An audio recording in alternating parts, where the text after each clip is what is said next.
बीडमधून भावूक करणारं वास्तव समोर आलंय। आष्टी तालुक्यातील एका शेतकऱ्याने कांद्याची लागवड केली होती आणि कांद्याच्या पैशातून शिक्षणाची फी भरू असं मुलीला वडिलांनी सांगितलं। मात्र महेश दरेकर यांच्या शेतातील जवळपास 300 गोणी कांदा पावसामुळे अक्षरशः वाहून गेलाय।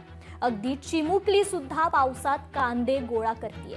कांदा वाहून गेल्याने चिमुकलीच्याही डोळ्यात पाणी आलंय आणि तिने आपली शाळेची सतावणारी चिंता व्यक्त करून दाखवली आहे। माझे वडील शाळेची फी कशी भरणार असाच या चिमुकलीने सवाल करत मदतीची हाक दिली आहे।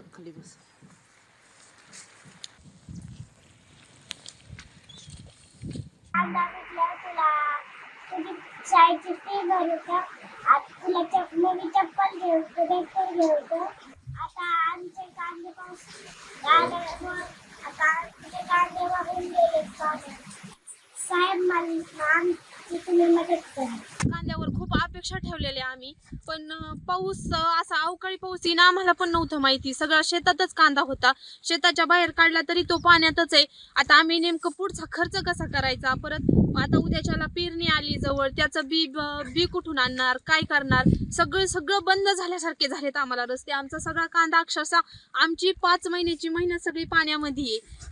त्याला आता आम्ही बोलणार तरी काय? आमची सरकारला एकच विनंती आहे की आमच्या कांद्याची आम्हाला नुकसान भरपाई द्या तुम्ही। लोकशाही मराठी ऐका, पहा, जागरूक रहा।